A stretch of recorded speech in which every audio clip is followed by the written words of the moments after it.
நிறைய பேர் சிலபஸ் ஃபுல்லாக கம்ப்ளீட் பண்ணிடுவாங்க, ஆனால் ரிசல்ட் வராது. ரீசன் என்ன? எந்த டாப்பிக்லேருந்து எப்படி கொஸ்டின் கேட்குறாங்கன்னு அவங்களுக்கு தெரியாது.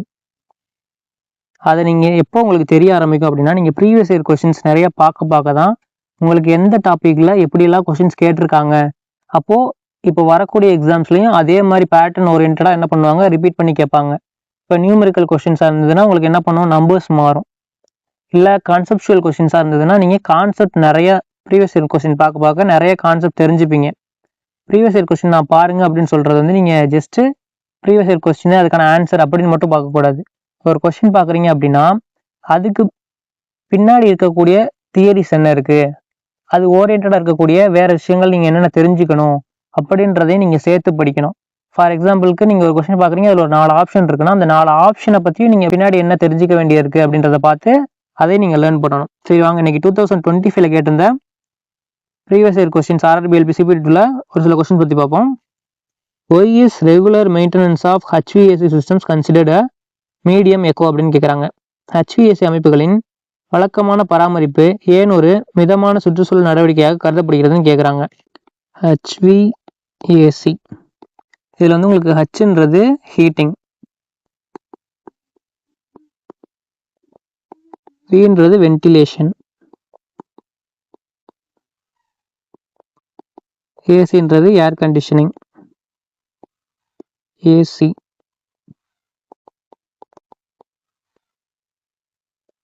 இதில் இந்த ஹீட்டிங் அப்படின்றது பார்த்தீங்கன்னா குளிரான இடங்களில் இருக்கிற இடத்துல நம்ம ஹீட்டை கொடுக்கறதுக்கு என்ன பண்ணுவோம், ஹீட் பண்ணுவோம். அப்போ இதுக்கு எக்ஸாம்பிள் நீங்கள் என்ன சொல்லலாம்னா ஹீட்டர், ஃபர்னஸ் இதெல்லாம் சொல்லலாம். நெக்ஸ்ட்டு வென்டிலேஷன், காற்றோட்டம், புதிய காற்றை உள்ளே கொண்டு வர்றதுக்கு, மாசான காற்றை வெளில அனுப்புறதுக்கு வென்டிலேட்டர் யூஸ் பண்ணுவோம். நெக்ஸ்ட்டு இந்த ஏர் கண்டிஷனிங் பார்த்தீங்கன்னா உங்களுக்கு காற்றை குளிர்விச்சு ஈரப்பதத்தை கட்டுப்படுத்துறதுக்கு ஏசி, சில்லர் இதெல்லாம் எக்ஸாம்பிளாக சொல்லலாம். இப்போ ஆப்ஷன்ஸ் 3 and 4 பாருங்க. It increases the cost of energy, it speeds up systems breakdowns. இது எனர்ஜி காஸ்ட்டை அதிகப்படுத்தும், இல்லைனா பிரேக் டவுனை சீக்கிரம் கொண்டு வரும்னு சொல்லுது. இது கண்டிப்பாக தப்பு. ஏன்னா ரெகுலர் மெயின்டெனன்ஸ், பராமரிப்பு செஞ்சால் மிஷின் நல்லா தானே ஓடும். எப்படி வந்து உங்களுக்கு காஸ்ட் இன்க்ரீஸ் ஆகும், பிரேக் டவுன்ஸ் வரும். அதனால தான் இது என்ன பண்ணுறோம், இது ரெண்டுத்தையும் கேன்சல் பண்ணுறோம். இப்போ ஃபஸ்ட்டு 2 ஆப்ஷன் இருக்குது. ஆப்ஷன் 2 பாருங்கள், it prevents overheating of the machine. இது சிஸ்டம் சூடாகிறத தடுக்கும்னு சொல்லுது. இது ஓரளவு கரெக்டு தான். ஆனால் இங்கே பார்த்தீங்கன்னா மீடியம் எக்கோ அப்படின்னு சொல்லியிருக்காங்க. சுற்றுச்சூழல் சம்மந்தப்பட்ட விஷயமா இதை பார்க்குறோம். அப்படின்னும் போது இதுக்கு கரெக்டான ஆன்சர் பார்த்தீங்கன்னா option 1, it decreases the systems energy consumption. ஒரு ஏசியோ இல்லை ஹீட்ரோ நீங்கள் வந்துட்டு தூசுப்படியாமல் நல்லா பராமரிக்கிறீங்க அப்படின்னா அதை இயக்குறதுக்கு கம்மியான எலக்ட்ரிசிட்டி கரண்ட் தான் என்ன பண்ணும், தேவைப்படும். கம்மியான கரண்ட் தேவைப்படுது அப்படின்றப்ப அது சுற்றுச்சூழலுக்கு நல்லது, எக்கோ ஃப்ரெண்ட்லி. அதனால தான் என்ன பண்ணுறோம், ஆப்ஷன் ஏவை சூஸ் பண்ணிக்கிறோம். Which of the following is not correct. பின்வருவனவற்றில் எது சரியானது அல்லன்னு கேட்குறாங்க. சரி, இப்போ ஆப்ஷன்ஸ் பாருங்க. Option 4, an object moving with a constant velocity represents uniform motion. கான்ஸ்டண்ட்டாக ஒரு வெலாசிட்டியில் போகிறோம் அப்படின்னா அது என்னது, யூனிஃபார்ம் மோஷன் தான். அப்போ 4 கரெக்டு. நெக்ஸ்ட் ஆப்ஷன் 3 பாருங்க. A person jogging in the park is not an example of uniform circular motion. பூங்காவில் நம்ம இப்போ ஜாகிங் போகிறோம் அப்படின்னா அது யூனிஃபார்ம் சர்க்குலர் மோஷன் கிடையாது. அப்போ இதுவும் உங்களுக்கு கரெக்டு தான். ஏன்னா நம்ம நேராக இல்லைன்னா வளைஞ்சு நெளிஞ்சு தான் ஓடுவோம். அதனால அப்போ இதுவும் வராது. இதுவும் கரெக்டான ஆன்சரு. அப்போது அவங்க கேட்குறது நாட் கரெக்டு தான் கேட்டிருக்காங்க. நெக்ஸ்ட்டு செகண்ட் ஆப்ஷன் பாருங்க. The motion of satellite around Earth is circular orbit is uniform circular motion. பூமியை சுற்றி வரக்கூடிய சேட்டலைட் யூனிஃபார்ம் சர்க்குலர் மோஷனுக்கு ஒரு கரெக்டான எக்ஸாம்பிள் தான். அப்போ இதுவும் கரெக்டான ஸ்டேட்மெண்ட் தான். அப்போ இதுவும் வராது. The distance time graph of an object moving with a uniform speed is not a straight line அப்படின்னு கொடுத்துருக்காங்க. இதுதான் வந்து உங்களுக்கு தப்பு. நல்லா கவனிங்க. ஒரு பொருள் சீரான வேகத்தில் யூனிஃபார்ம் ஸ்பீடில் போனால் அதோட கிராஃப் எப்போவுமே ஒரு நேர்கோளாக தான் இருக்கும். ஆனால் இங்கே நாட் அ ஸ்ட்ரெயிட் லைன் அப்படின்னு கொடுத்துருக்காங்க. அதனால தான் இது தப்பான ஸ்டேட்மெண்ட். ஆப்ஷன் ஏ அதனால தான் சூஸ் பண்ணுறோம். இப்போ ஒரு சைடு நீங்கள் டிஸ்டன்ஸ் எடுத்துக்கோங்க. இந்த சைடு நான் டிஸ்டன்ஸ் எடுத்துக்கிறேன்னு வச்சுக்கோங்க. இந்த சைடு டைம், ஏன்னா உங்கள் டிஸ்டன்ஸ் டைம் கிராஃப் தான் சொல்கிறாங்க.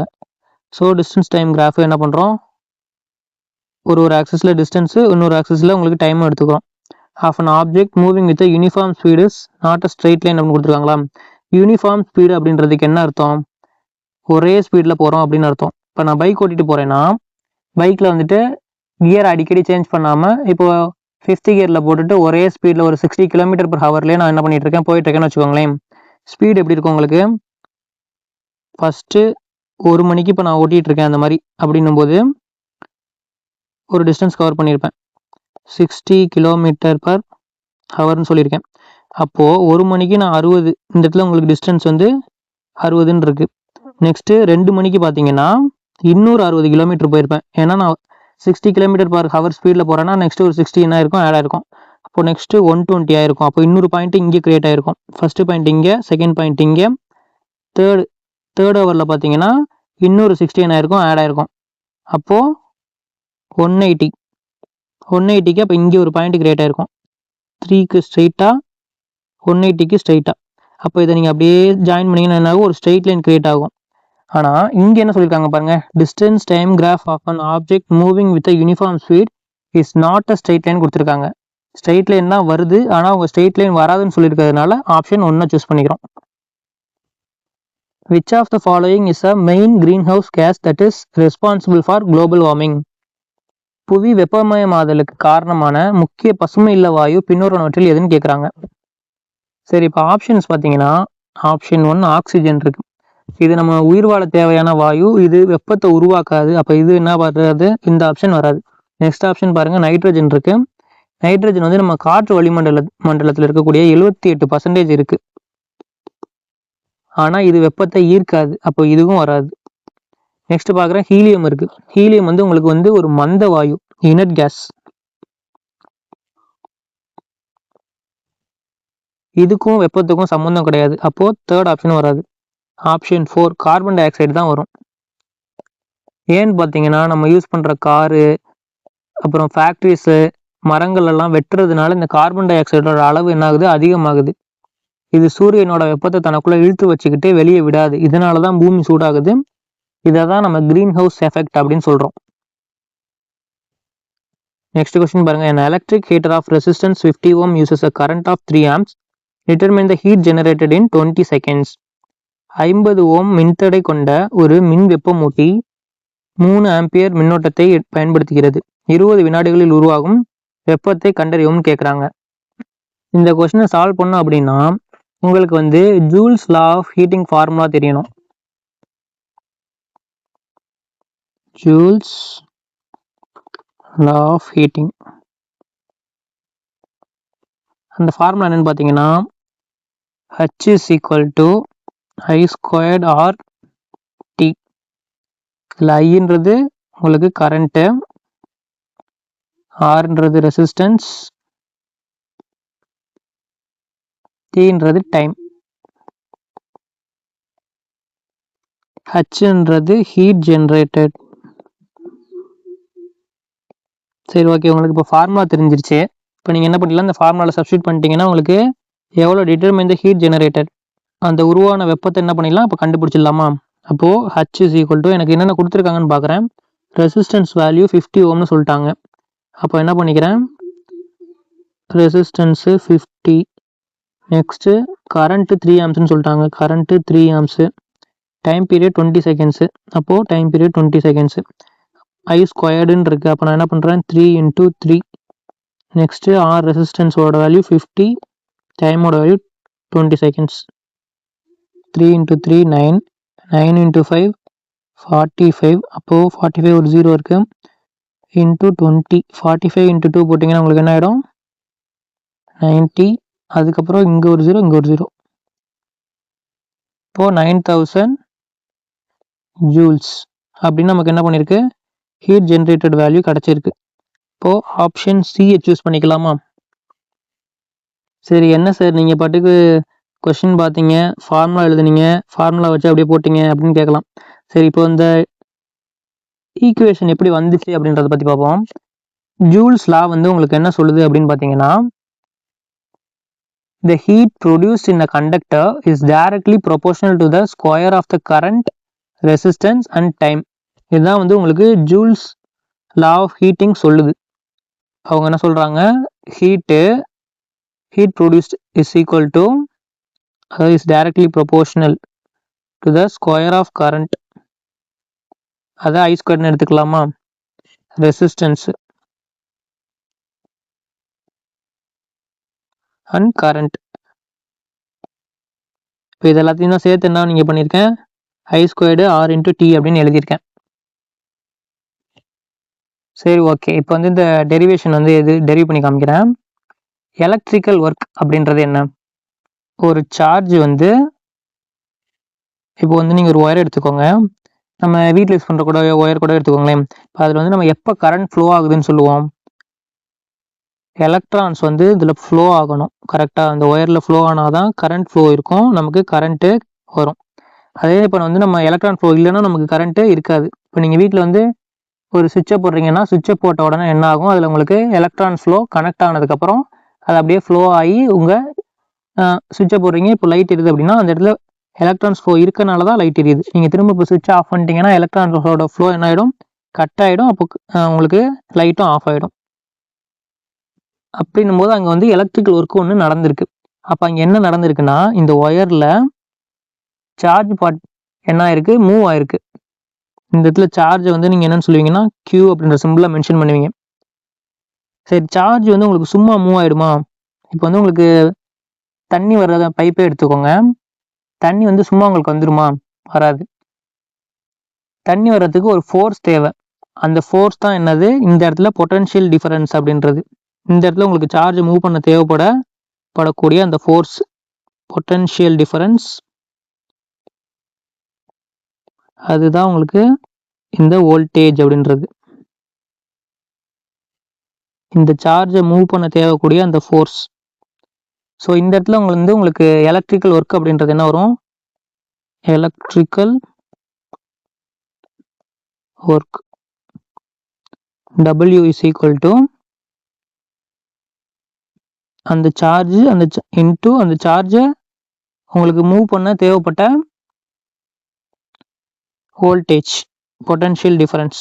இது ரெண்டும் சேர்ந்தது தான் வந்து உங்களுக்கு ஒர்க், எலக்ட்ரிக்கல் ஒர்க்குன்றது. உங்களுக்கு கரண்ட்டோட ஃபார்முலா தெரிஞ்சிருக்கும், I is equal to Q/T. அப்படி இல்லைன்னா உங்களுக்கு சார்ஜ்ன்றது என்ன சொல்லுவாங்க, கரண்ட் இன்ட்டு டைம். இப்போ இந்த Q என்ன பண்ணிக்கலாம், இங்கே சப்ஸ்டியூட் பண்ணிக்கலாமா, அப்போ நமக்கு என்ன கிடைக்கும், W இஸ் ஈக்குவல் டு இந்த Qவை நான் இங்கே சப்ஸ்டியூட் பண்ணுறேன் IT அப்படின்னு, IT இன்ட்டு இந்த இடத்துல ஒரு V இருக்கு, வோல்டேஜ். இப்போ நமக்கு என்ன தெரியும், ஓம்ஸ் லா தெரியும், V இஸ் ஈக்குவல் டு IRன்னு தெரியும். அப்போது IT இன்ட்டு IR. அப்போ இந்த ரெண்டு ஐயும் சேர்த்து நம்ம என்ன பண்ணிக்கலாம், I into I square RT. இந்த இடத்துல நம்ம பண்ண ஒர்க் என்ன பண்ணிடுச்சு, தெரிஞ்சிருச்சு. இதுதான் உங்களுக்கு என்ன இருக்கும், ஒர்க் பண்ணதுனால ஹீட்டு ஜென்ரேட் ஆயிருக்கும், I square R into T அப்படின்ற Joule's law of heating formula இப்படி தான் என்ன வந்திருக்கும். நெக்ஸ்ட் கொஸ்டின் பாருங்க. when reporting a fire in an emergency, what is the most critical information to provide to emergency services? அவசர கால சூழலில் தீ விபத்து குறித்து தெரிவிக்கும் போது அவசர கால சேவைகளுக்கு வழங்க வேண்டிய மிக முக்கியமான தகவல் என்னன்னு கேட்குறாங்க.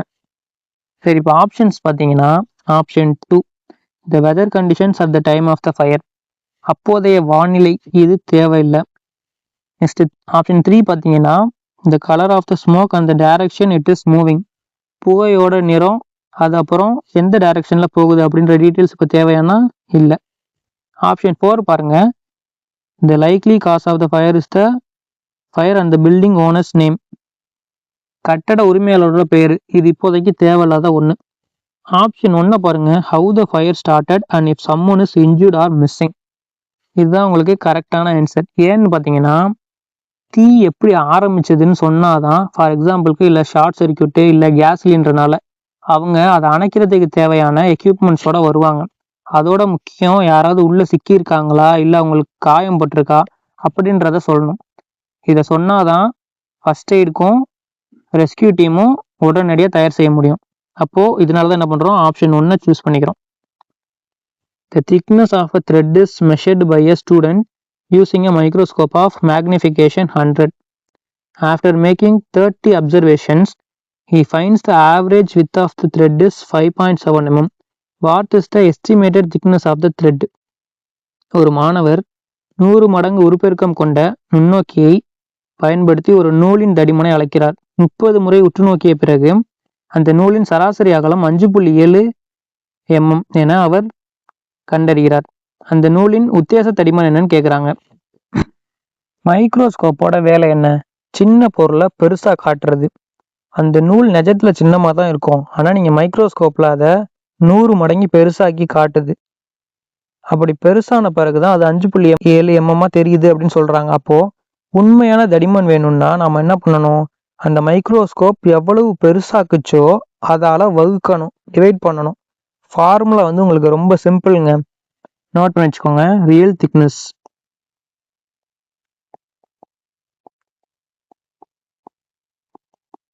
is equal to observed width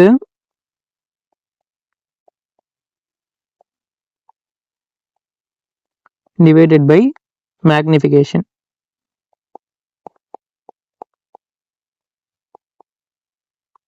இப்போ இங்கே என்னென்ன கொடுத்துருக்காங்கன்னு பாருங்க. அப்சர்வ்டு வித் 5.7 mm கொடுத்துருக்காங்க. Next magnification. அப்போ அப்சர்வ்டு வித் 5.7 போட்டுக்கலாமா? மேக்னிஃபிகேஷன் என்ன கொடுத்துருக்காங்க? 100. 5.7 டிவைடட் பை 100 போட்டிங்கன்னா உங்களுக்கு 2 டிஜிட் கீழே இருக்குது. அப்போது 100னா 2 டிஜிட் பாயிண்ட் என்ன பண்ணும், தள்ளி வரும். 0.057 mm. ஏன்னா அப்சர்வ்டு வித் உங்களுக்கு 5.7 mm. இப்போ ஆப்ஷன்ஸ் எங்கே இருக்குது? ஆப்ஷன் 1ல் இருக்குது. இங்கே 30 அப்சர்வேஷன் அப்படின்னு கொடுத்துருக்கிறது உங்களை குழப்புறதுக்கு தான். சராசரி தடிமன், அதாவது இந்த அப்சர்வ்டு வித்து கொடுத்தாச்சு, மேக்னிஃபிகேஷன் கொடுத்தாச்சுன்னா நம்ம என்ன பண்ணிடலாம், டைரெக்டாக சப்ஸ்டியூட் பண்ணி ஆன்சர் கண்டுபிடிச்சிடலாம். Which of the following terms is used to describe the pollutants that originate from identifiable sources such as factories or vehicles? தொழிற்சாலைகள் அல்லது வாகனங்கள் போன்ற அடையாளம் காணக்கூடிய மூலங்களிலிருந்து உருவாகும் மாசுபடுத்திகளை விவரிக்க பின்வரும் சொற்களில் எது பயன்படுத்தப்படுகிறதுன்னு கேட்குறாங்க. சரி, இப்போ ஆப்ஷன்ஸ் பார்த்தீங்க அப்படின்னா ஆப்ஷன் 2 பாருங்க, நான் பாயிண்ட் சோர்ஸ் பொல்யூஷன். இதுக்கு என்ன அர்த்தம்னா மாசு எங்கிருந்து வருதுன்னே தெரியாது. ஃபார் எக்ஸாம்பிளுக்கு சொல்லணும்னா விவசாய நிலங்கள்லேருந்து வரக்கூடிய கழிவு நீர், இது வந்து உங்களுக்கு ஒரு குறிப்பிட்ட இடத்துல இருந்து வராமல் பரவலாக வர்றது. ஆப்ஷன் 1 and 4 பார்த்தீங்கன்னா random pollution and radical pollution. இதெல்லாம் சும்மா உங்களை குழப்பறதுக்காக கொடுத்துருக்காங்க. ஆப்ஷன் 3 தான் உங்களோட கரெக்டான ஆன்சர். பாயிண்ட் சோர்ஸ் பொல்யூஷன் அப்படின்றது. பாயிண்ட் அப்படின்னா ஒரு குறிப்பிட்ட இடம் அப்படின்னு அர்த்தம். இப்போ வந்து ஒரு தொழிற்சாலையோட சிம்னி வழியாக புகை வருது அப்படின்னா நம்ம அதை கை காட்டி சொல்ல முடியும், அந்த தொழிற்சாலையிலேருந்து தான் நமக்கு பொல்யூஷன் வருது அப்படின்னு. அதை தான் நம்ம என்னன்னு சொல்கிறோம், பாயிண்ட் சோர்ஸ் பொல்யூஷன் அப்படின்னு சொல்கிறோம். உங்களுக்கு ஐடென்டிஃபையபிள் சோர்சஸ் அப்படின்னு வருதுன்னா நீங்கள் என்ன பண்ணிக்கோங்க, பாயிண்ட் சோர்ஸ் பொல்யூஷன் அப்படின்னு ஞாபகம் வச்சுக்கோங்க. Which of the following statements is not true? பின்வரும் கூற்றுகளில் எது உண்மை இல்லை அப்படின்னு கேட்குறாங்க.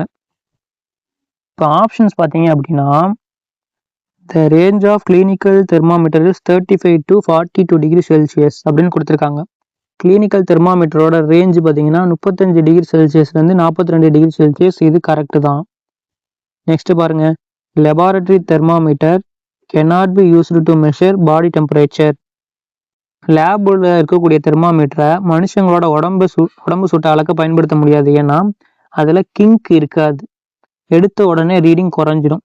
இதுவும் கரெக்டு தான். சரி, இதில் வந்து இந்த கிங்க் அப்படின்னு சொன்னீங்களே, அந்த கிங்க் அப்படின்னா என்னன்னு பார்த்தீங்கன்னா தெர்மாமீட்டரில் இருக்கக்கூடிய ஒரு சின்ன கன்ஸ்ட்ரக்ஷன் இல்லை ஒரு பெல்ட், ஒரு சின்ன ஒரு நேரோ பார்ட் அந்த கேபிலரி டியூப்ல இருக்கும் அந்த பல்புக்கு மேலே. இதோட முக்கியமான பர்பஸ்ன்னு பார்த்தீங்கன்னா ரீடிங் எடுத்தோன்னே உங்களுக்கு என்ன ஆகும், அந்த மெர்க்குரி லெவல் வந்து இதாகும். அந்த மெர்க்குரி லெவல் வந்து திரும்ப டக்குன்னு உடனே கீழே போயிடாமல் இருக்கிறதுக்கு இந்த கிங்க் என்ன பண்ணும், யூஸ்ஃபுல்லாக இருக்கும். மெர்க்குரி வந்து பேக் ஃப்ளோ ஆகாமல் இருக்கிறத ப்ரிவென்ட் பண்ணும். அதுதான் இந்த கிங்கோட பர்பஸ். நெக்ஸ்ட் பார்த்தீங்கன்னா, clinical thermometer should not be used to measure the temperature of boiling water. Clinical தெர்மாமீட்டரை வச்சு நம்ம கொதிக்கிற தண்ணியை அளக்கக்கூடாது, அது வெடிச்சிரும். அப்போ இதுவும் கரெக்டான ஆப்ஷன் தான். நெக்ஸ்ட் பார்த்தீங்கன்னா, clinical and laboratory thermometers R same அப்படின்னு கொடுத்துருக்காங்க. இதுதான் உங்களோட தப்பான ஸ்டேட்மெண்ட்.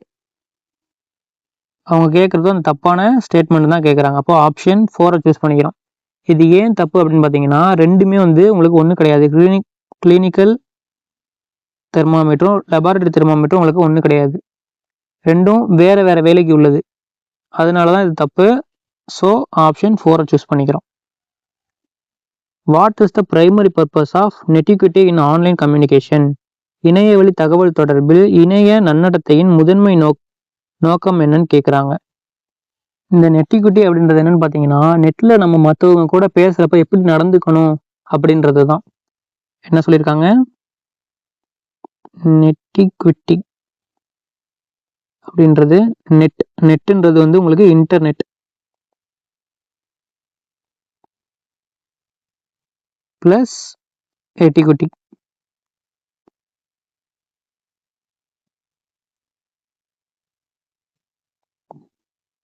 ஆப்ஷன் 2 பாருங்க.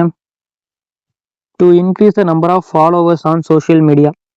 இது வந்து உங்களோட ஃபாலோவர்ஸ் அதிகப்படுத்துறது பற்றினதா? கிடையாது. அப்போ ஆப்ஷன் 2 வராது. ஆப்ஷன் 3 and 4 பாருங்க.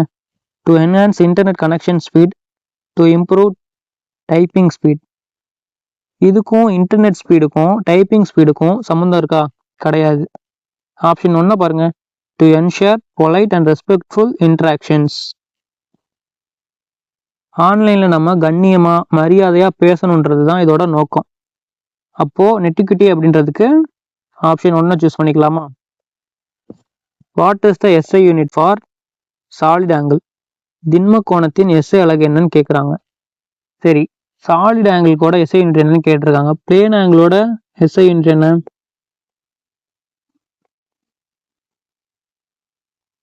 பிளேன் ஆங்கிளுக்கு ரேடியன். இதே வந்து உங்களுக்கு என்ன சொல்லியிருக்காங்க? சாலிட் ஆங்கிளுக்கு சொல்லியிருக்காங்க. சாலிட் ஆங்கிளுக்கு என்ன வரும்?